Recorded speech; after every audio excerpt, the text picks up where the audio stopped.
नमस्कार, उत्तराखंड समाचार में आपका स्वागत है। मैं हिना जोशी छेत्री। प्रस्तुत हैं दोपहर समाचार। केंद्रीय राज्य मंत्री सोम प्रकाश ने देहरादून में इंडस्ट्रियल डेवलपमेंट स्कीम के अंतर्गत लंबित पड़े मामलों की समीक्षा की।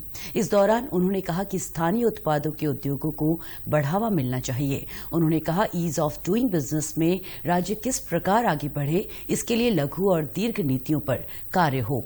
उन्होंने उत्तराखंड में यूनिटी मॉल के निर्माण के लिए केंद्र को डीपीआर भेजने के निर्देश दिए। उन्होंने कहा, यूनिटी मॉल ऐसे स्थान पर बनाए जहां अधिक से अधिक लोग उसका लाभ ले सकें। उत्तराखंड के साथ ही अन्य राज्यों में भी यूनिटी मॉल का व्यापक प्रचार प्रसार हो, जिससे उत्तराखंड के स्थानीय उत्पाद अन्य राज्यों में भी जाएं। महानिदेशक उद्योग रोहित मीना ने कहा कि स्थानीय उत्पादों के उद्योगों को बढ़ावा देने के लिए राज्य सरकार द्वारा कई योजनाएं चलाई जा रही हैं। इसमें उत्तराखंड एमएसएमई, पीएमईजीपी योजना, मुख्यमंत्री स्वरोजगार योजना और मुख्यमंत्री स्वरोजगार योजना नैनो के अंतर्गत सब्सिडी भी प्रदान की जा रही है। उन्होंने बताया कि केंद्र सरकार की एक जिला एक उत्पाद के अंतर्गत राज्य सरकार द्वारा एक जिला दो उत्पाद योजना चलाई जा रही है, जिसमें राज्य के कुल 26 उत्पादों को लिया गया है। राज्य में इस वर्ष दिसंबर माह में ग्लोबल इन्वेस्टर समिट का आयोजन किया जा रहा है। इसके सफल आयोजन के संबंध में अपर मुख्य सचिव राधा रतूड़ी की अध्यक्षता में मुख्यमंत्री सचिवालय द्वारा पहली समीक्षा बैठक का आयोजन किया गया। अपर मुख्य सचिव ने ग्लोबल इन्वेस्टर समिट को व्यापक रूप से सफल बनाने के लिए माइक्रो प्लानिंग करने के निर्देश दिए।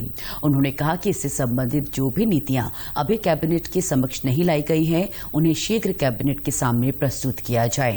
उन्होंने निर्देश दिए कि ग्लोबल इन्वेस्टर समिट में से संबंधित सभी विभाग अपनी विस्तृत कार्य योजना तैयार कर उसका क्रियान्वयन शुरू करें। बैठक में महानिदेशक उद्योग रोहित मीना ने ग्लोबल इन्वेस्टर समिट की आयोजन व्यवस्थाओं से संबंधित प्रस्तुतिकरण दिया। उन्होंने कहा कि ग्लोबल इन्वेस्टर समिट के लोगों का अनावरण 2 सितंबर को देहरादून में किया जाना प्रस्तावित है, जबकि आयोजन से संबंधित कर्टन रेजर का प्रस्तुतिकरण 14 सितंबर को नई दिल्ली में किया जाएगा। मुख्य सचिव डॉक्टर एस एस संधू ने सरकारी संपत्तियों से अतिक्रमण हटाए जाने के संबंध में सभी जिलाधिकारियों के साथ वीडियो कॉन्फ्रेंसिंग के माध्यम से बैठक की। मुख्य सचिव ने सभी जिलाधिकारियों को सरकारी भूमि को अतिक्रमण से बचाने के लिए उसका चिन्हीकरण किए जाने के निर्देश दिए। साथ ही उन्होंने कहा कि भूमि आदि के रिकॉर्ड ठीक करने के लिए भी अलग से टीम लगाई जाए। उन्होंने कहा कि जिस सरकारी भूमि पर कोई अतिक्रमण नहीं है, उस भूमि को सुरक्षित रखने के लिए सीमांकन आदि का कार्य पूरा करा लिया जाए। जिन भूमियों पर अतिक्रमण हो चुका है, उन्हें खाली करवाया जाए। साथ ही ये भी सुनिश्चित किया जाए कि अतिक्रमण फिर से न हो सके।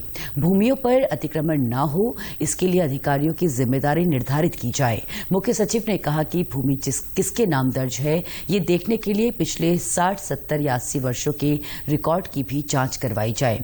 उन्होंने कहा कि सरकारी भूमि को अतिक्रमण से बचाने के लिए डिजिटल मैप तैयार किया जाए।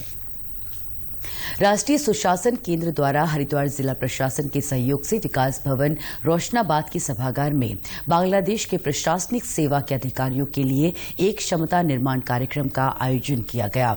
कार्यक्रम में मुख्य विकास अधिकारी प्रतीक जैन और एसोसिएट प्रोफेसर एपी सिंह ने प्रस्तुतिकरण के माध्यम से प्रशासनिक ढांचे और सरकारी कार्य के विभिन्न बिंदुओं पर विस्तार से प्रकाश डाला।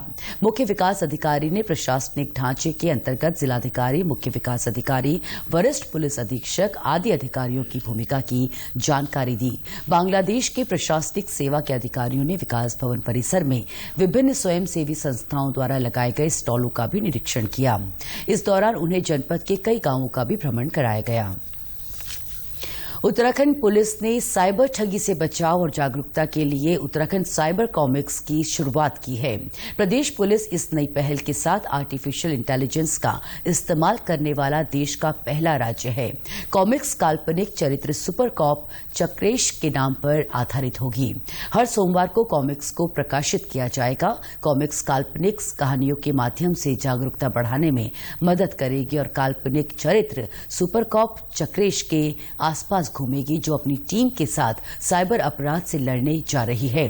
यह अपराधियों के तरीकों को उजागर करने के साथ ही जागरूकता बढ़ाएगा और लोगों को इस कॉमिक्स से जुड़ने के लिए भी रोमांचक तरीके से प्रेरित करेगा। उत्तराखंड साइबर कॉमिक्स को विभिन्न व्हाट्सएप ग्रुपों के माध्यम से प्रसारित किया जाएगा और साइबर क्राइम थाने के सोशल मीडिया पेजों के माध्यम से भी प्रदर्शित किया जाएगा। भारतीय अंतरिक्ष अनुसंधान संगठन यानी इसरो ने कहा है कि सूर्य का अध्ययन करने के लिए पहली अंतरिक्ष आधारित भारतीय वेधशाला आदित्य L1 को 2 सितंबर को प्रक्षेपित किया जाएगा। इसे आंध्र के प्रदेश के श्रीहरिकोटा से दिन में 11:50 पर छोड़ा जाएगा। ये उपग्रह सूर्य और धरती के बीच लैग्रेंज बिंदु L1 के आसपास हेलो कक्षा में स्थापित किया जाएगा। ये बिंदु पृथ्वी से लगभग 15 लाख किलोमीटर दूर है। यहां तक पहुंचने में इसे करीब 4 महीने लगेंगे। L1 बिंदु के आसपास हेलो कक्षा में रखा गया उपग्रह सूर्य को ग्रहण जैसी अन्य खगोलीय गतिविधियों की बाधा के बिना देख सकता है।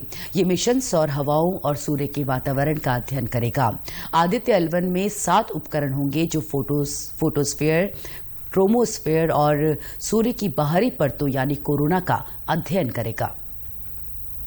इसी के साथ अभी तक के दोपहर समाचार समाप्त हुए। दूरदर्शन समाचारों से जुड़े रहें। मिलते हैं फिर शाम 6:30 बजे के बुलेटिन में। तब तक के लिए हमें दीजिए इजाजत। नमस्कार।